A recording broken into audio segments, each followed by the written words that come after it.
Dude, I've fucking been in there before, dude. It sucks. You hear that, Dad? You're gonna pay! He's a molester. He's a child molester! Ah! Fuck! What a fucking freak! Congratulations.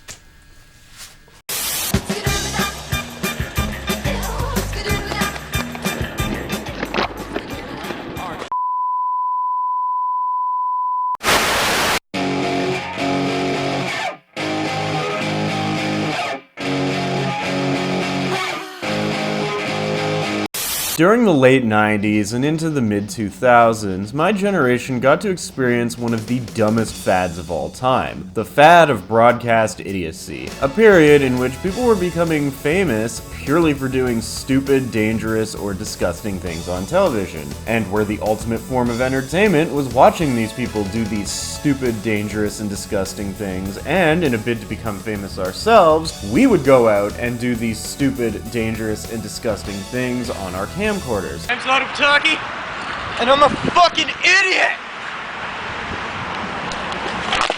Oh shit. Keeping in mind, we blatantly ignored the don't try this at home warning, and keeping in mind, this predates YouTube, so there was no actual way for anybody but ourselves and our peers to see what we were doing. So it was really just us being stupid and recording it. I, of course, am talking about the Jackass generation. I'm gonna admit something that's pretty embarrassing. I kinda idolized these types of people when I was 12, 13, and into my teen years. I wanted to be just like them, and I hate to admit it, but a lot of who I am today is kind of based on how I would emulate these people when I was younger. Like, I thought Johnny Knoxville, Bam Margera, Tom Green, Brandon DiCamalo, and Kenny Hotz were the coolest fucking people ever. And obviously I've matured past that, but some of their behavioral patterns and attitudes I kind of picked up, and they've kind of embedded themselves into my personality all the way up into adulthood. People from outside the Jackass generation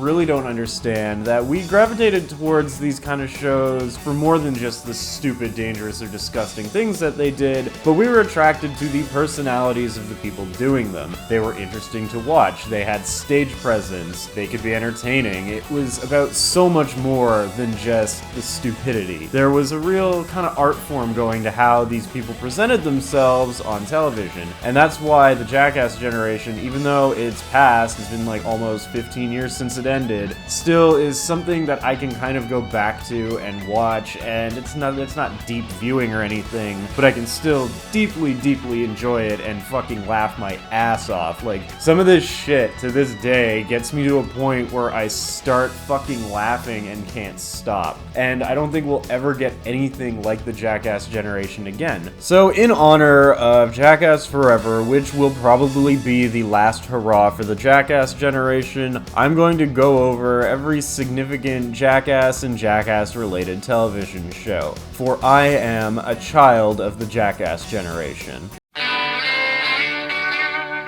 It's ironic that I'm referring to it as the Jackass generation because Jackass was not the starting point for it. The true starting point for the Jackass generation was...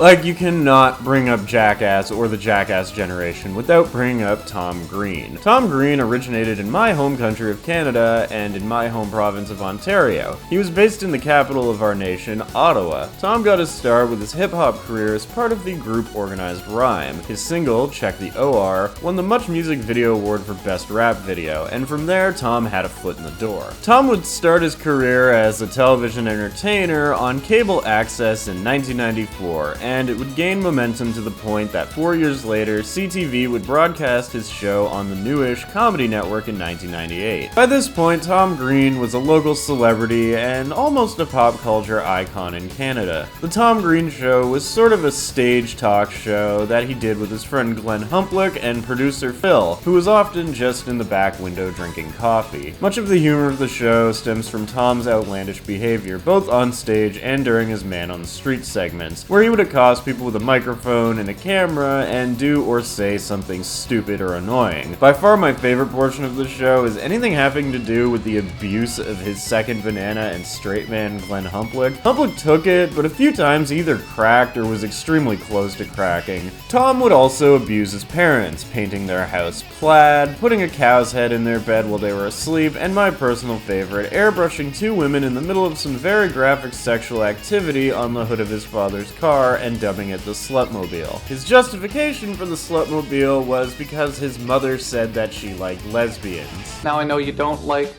lesbians. I didn't say that. I don't want them on my car. What made Tom so entertaining to watch was his uncanny ability to annoy the shit out of people, but he was also pretty funny as a television personality without annoying people, having sort of an anti-comedy type thing going where what he was doing or saying was so unfunny that the opposite effect happened and it actually became funny. I personally think one of the best segments he ever did was documenting himself getting completely fucking wasted to see any evidence of him being funnier while drunk. This results in him getting blackout drunk in the middle of the day and throwing up. By 1998, Tom Green was all over Canadian media, appearing on the talk show of Canada's lowest common denominator, Mike Bullard, as well as on radio programs, news shows, and the like. In fact, he gained so much fucking traction as an entertainer that he broke down the maple curtain and caught the attention of MTV, who quickly picked up his show and moved him to the States. The show is still pretty funny at this point, but like anything that gets popular down there that originates from up here, it started to kind of take a dive. Maybe it had started to wear thin at this point, I don't know. Even still, he had a great ability to annoy people, especially when he caused a media shitstorm when he and Monica Lewinsky, yes, that Monica Lewinsky, filmed a special in Ottawa. This caused the paparazzi to take notice all over the Ottawa Sun paper. There was all this fucking shit like, oh, he's with Monica, are they dating? The whole thing was just a stupid prank on the media and on the city, but I gotta say, Tom Green and Monica Lewinsky actually worked pretty well together on screen. Tom was on his best behavior for this. He didn't get too crazy because he had a moderately high-profile guest in his presence, but it was still pretty funny. During this point, Tom would also have Tony Hawk appear on the show, as Tom was actually into skateboarding and he wasn't bad at it, and skateboarding had just become a fad at this point. Every so often, he'd have some other sort of celebrity on there, willingly or not. In 2000, Tom Green would record the Bum Bum song and feature a music video of it on his show. The song was very infantile. It was about a man putting his bum on things.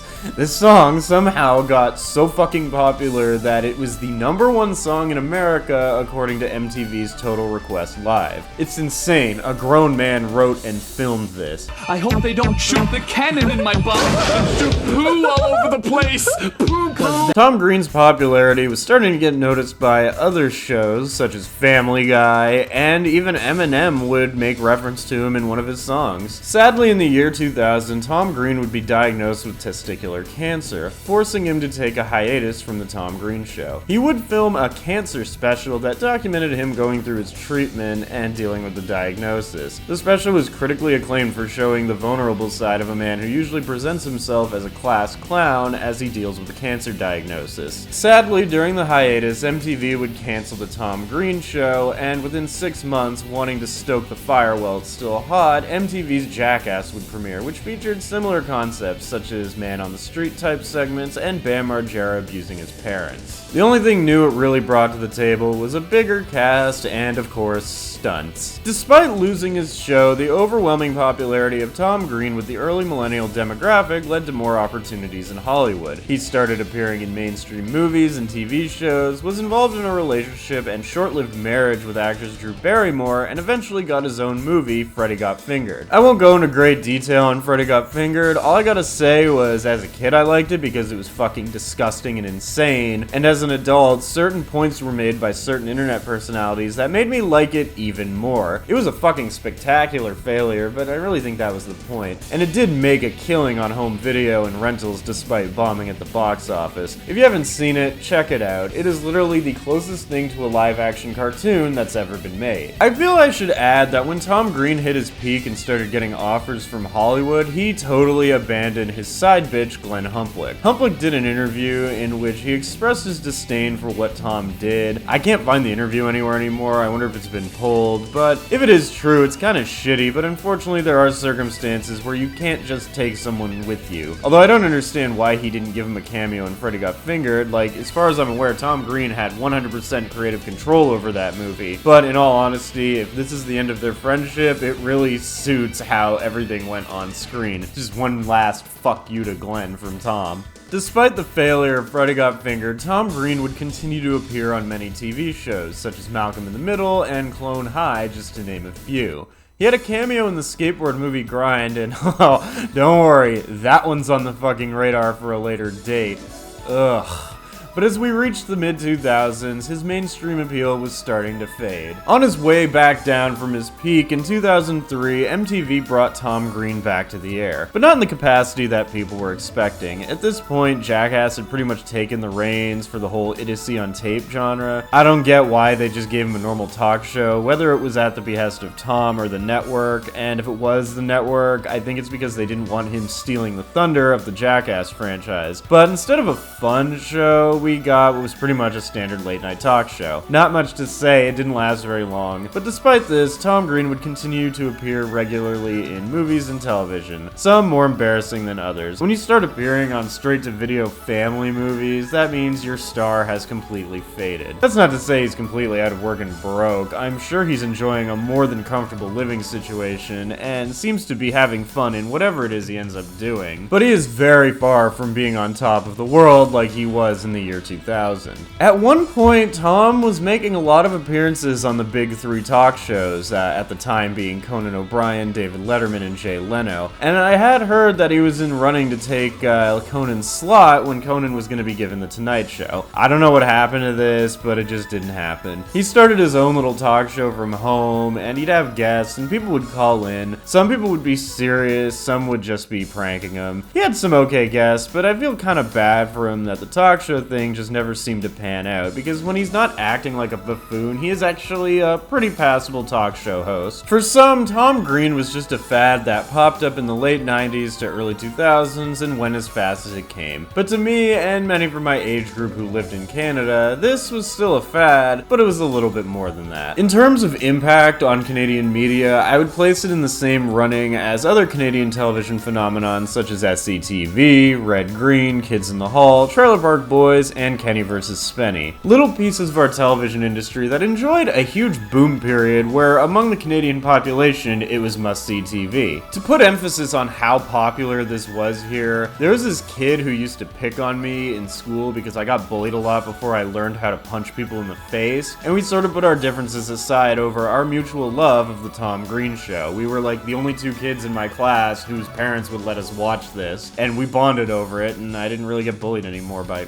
him. So yeah, don't undersell how popular this show was at its peak. Doesn't matter what you think of these shows now as a mature adult, the experience of being there was what made them great. And no matter what anybody says, there would not be a Jackass without Tom Green. Hence why I place this video in my Jackass Generation series. Tom Green was the blueprint. He was the starting point for this whole idiocy on tape genre. Despite Tom Green never having had so much as a cameo in a Jackass movie, which that's really shitty, and it's really shitty that MTV did them like they did. But when you look at how they treated undergrads and the Beavis and Butthead revival, are you at all fucking surprised by this? In recent years, we saw the rise of the Eric Andre show, which many compared to the Tom Green show. Hell, Eric Andre even had Tom Green on at one point, which I gotta say is a nice little send-off to the whole phenomenon that was the Tom Green show. The Jackass generation, while long dead, will always and forever be special to me, and I'm glad the fad is over, but I'm also glad that these shows are readily available on YouTube and various other streaming services, because like I said, every so often I get the craving to watch pure television stupidity, and to this day I continue to sometimes put them on for an hour or two, just to have some comfort laughs. I've barely cracked the surface on this. We are looking at a fucking minimum of 10 videos in this series, so stay tuned because I have words for everything from Jackass to Viva La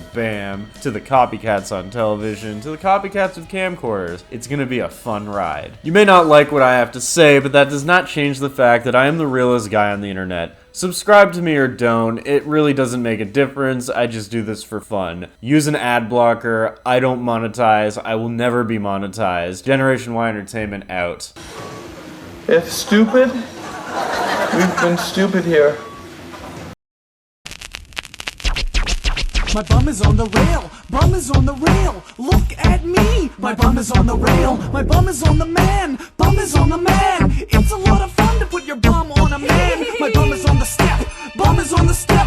Don't fall down the step, you might hurt your bum! And that's not very fun, if you fall down and hurt your bum. I like to put my bum on things, it's fun for everyone. My bum is on the cheese, bum is on the cheese. If I get lucky, I'll get a disease. My bum is on the Swedish, Swedish, Swedish, Swedish. My bum is on the gum, my bum is on the gum. I can blow a bubble with my bum, bum, bum. My bum is on the ship, the battleship. I hope they don't shoot the cannon in my bum and shoot poo all over the place. Poo, cause that isn't very fun when they shoot a cannon in your bum. I like to put my bum on things, it's fun for everyone.